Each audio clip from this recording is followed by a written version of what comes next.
আমি এখন পুরসা মাদ্রাসায় দালালি করি। দালালি বোঝেন আপনারা? আচ্ছা, এটা মুর্শিদাবাদ তো। আচ্ছা, দালালি জায়েজ না না জায়েজ কে বলে দেখি? হ্যাঁ, তাহলে বলো যে বর্ধমানে মৌলবি ভালো আছে। দালালি জায়েজ না না জায়েজ কে বলে? না জায়েজ আপনি। যাক, আর কে বলছেন? আপনি একজনকে বললেন আমাকে একজোড়া মোষ কিনে দে, নাহলে গাই কিনে দে, তোকে 200 টাকা দেবো। সে দালালি করে কিনে দিলে, তার এই 200 টাকা হালাল না হারাম? হ্যাঁ হ্যাঁ,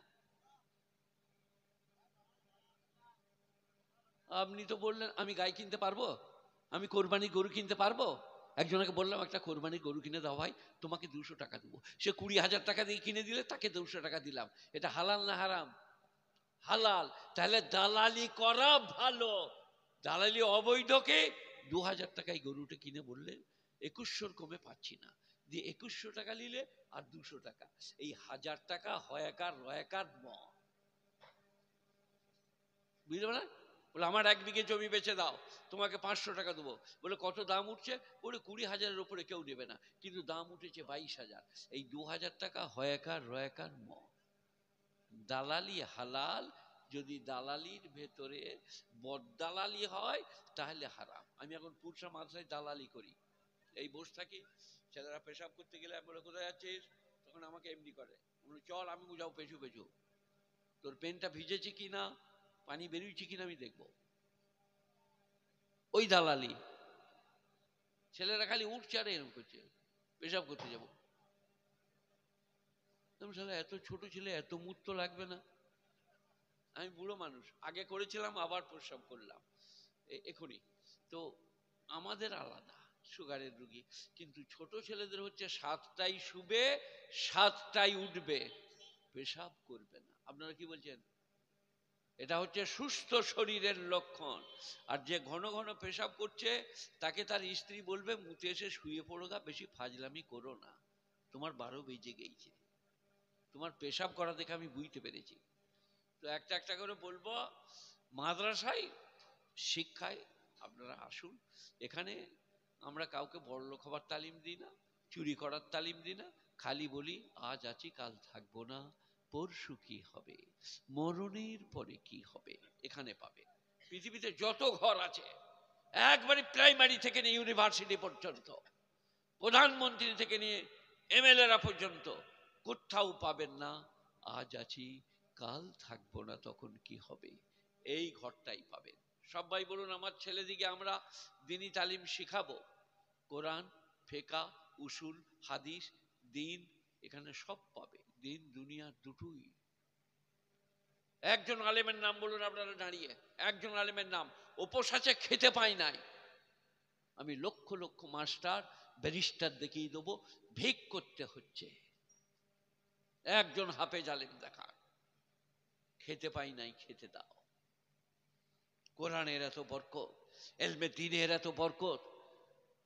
আমার বাপের 11 বিঘে জমি, আমি বাপের বড় ছেলে, নাঙ্গল ধরেছি, ধান কেটেছি, আল করেছি, করে সেই চিড়ে বসে আছি। দিন কত ওনাদের খেদমতে থেকে আলিফ বা তাসা চু আহং রপ্তান কোনাত জানে পাক চেবার তক্ত মুরদান চেবার রুয়ে খাক। এটা ফার্সি শের। বলছে পবিত্র আত্মা যখন যাইবার ইচ্ছা করিবে, মাটিতে বলো বা পালঙে বলো, যেখানে সময় পাবে চলে যাবে। আচ্ছা, মরণের সময় কোন লোককে বলতে শুনেছেন আমাকে নিয়ে যে পালঙে শুয়ে দে, আমি এবার মরবো বে? শুনেছেন? এই যে কিরম করে মরে, চোখ কক, সালা হারুনের বাপ মরে গেল রে। কোথায় মরলো? পেশাব খানায়। এই ঢুকছিল, এই তুলেছে, পুরো তোলা হয় নাই, চোখ কক। মুনিরা কাজ করছিল, কাজের লোকরা, তারা ছুটে এলো যে কি হলো রে মুনিবের, কি হলো রে? আর লুঙ্গি তুলতেও হবে না, জামা তুলতে হবে না, তখন কেলিয়ে গেছে। কি হয়েছে? হার্ট ফইকা ল, হার্ট ফেল। এটার নাম মরণ। আগাম বলবে না, খবর দিবে না, কোনো প্রকারের কোনো খোঁজ খবর নাই। বড় লোক নাই, গরিব নাই, ধনী নাই, দরিদ্র নাই, রবীন্দ্রনাথ নাই, জ্যোতিবাবু নাই। জ্যোতিবাবু পৃথিবীর 10টা বড় ডাক্তার জ্যোতিবাবুকে দেখছিল। তারা বলল বার্ধক্য জনিত কারণে জ্যোতিবাবু মারা গেলেন, অসুখ দেখতে পাচ্ছি না। সেই ডাক্তারগুলা কিছু করতে পারলে, কথা বলে না, 10টা ডাক্তারে কিছু করতে পারলে না, তারা এখানকার ডাক্তার নয়, এশিয়া মহাদেশের 10টা বড় ডাক্তার, তার নাম মৃত্যু। রবীন্দ্রনাথ ঠাকুর বিখ্যাত পণ্ডিত। রবীন্দ্রনাথের দুটো গান শোনাবো। কখনো কখনো দেখিতে পাই, সব সময় কেন পাই না, অন্তর্যামী অন্তরে রয়েছ তুমি, আমি বাহিরেতে তাকাই, তোমাকে দেখিতে না পাই। রবীন্দ্রনাথের, উনি ছিলেন ব্রহ্ম একশ্বরবাদী, নট বহু ঈশ্বরবাদী। তার বাপ, তার দাদা, তার ভাইরা, আপনার দিকে রামকৃষ্ণ পরমহংসদেব, আর রামকৃষ্ণ বলছি আপনার দিকে ওই রাজা রামমোহন রায়, সব ব্রহ্মচারী একশ্বরবাদী।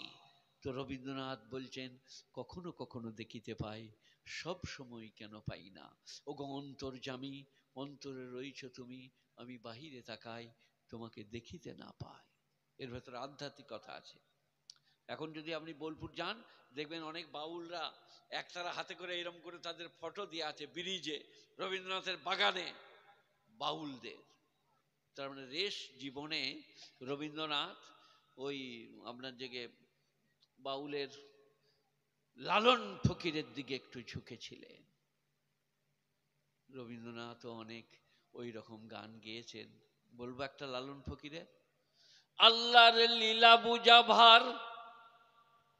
এই যে এখানে লীলা মানে কি, আমাদেরকে বলতে হবে কুদরত। কি বলতে হবে? কুদরত। আল্লাহর লীলা বুঝা ভার, কুদরত। একটা খুঁড়া 3টে আঙ্গুল নাই, 1টি আঙ্গুল আছে, ব্রিটেনে চাকরি করে, আর একজনের 5টা আঙ্গুল একবারই সোনার মতন, খালি গোবর কুড়োয়। আল্লাহর লীলা, আল্লাহর লীলা বুঝা দেয়। হাফেজ সাহেব উঠে গেছে বুঝলেন। আমার কখনো লেখা বই আছে ওই নবীজির জীবনীর মতো, আমার শেখের লেখা, আমি অনুবাদ করেছি। কতদিন ছিলেন, বিবি কতজন বেঁচে ছিল নবীর জীবদ্দশায়, কখন তারা চলে গেল, ওই সমস্ত লেখা আছে, 20 টাকা মাত্র দাম। আর একটা বই আছে মণিমুক্তা, চেনা যায় শক্তিশালী যুদ্ধক্ষেত্রে, ধৈর্যশীল বিপদের সময়, পরধন গচ্ছিতকারী অভাবের সময়, এই রকম 750 নসিহত আছে। তারপর আবার আরো অনেক আছে, যাদের নেবার দরকার শেষকালে নেবেন। আমরা দিকে আমরা যখন যাব, এখন আমি মাদ্রাসার জন্য কথা রাখছি, কোরআনের কথা রাখছি, সবাই শুনি, বুঝি, বোঝার চেষ্টা করি, আর মরণের কথাকে মনে করি।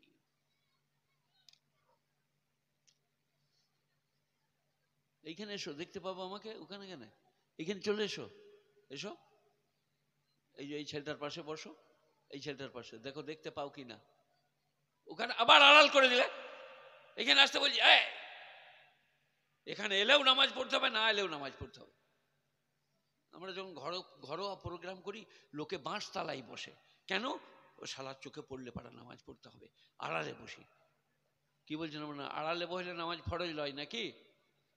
হাই হাই হাই হাই, এটা মুর্শিদাবাদে বসে আছি তো, নবাবের দেশ তো, একটা লোক ও বিছানায় প্রস্রাব, এই তোমরা লড়ালড়ি করো না, চুপচাপ বসো, না তোমাকেও ছাড়বো না।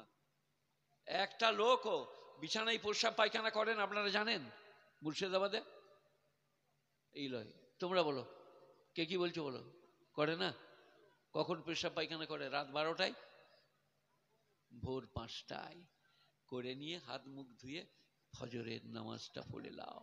বেটাইমে আমি নামাজ ফরজ করি নাই, লা ইউকাল্লিফুল্লাহু নাফসান ইল্লা বুসআহা লাহা, আমি সাধ্যের বাইরে কাউকে দায়িত্ব দিই না।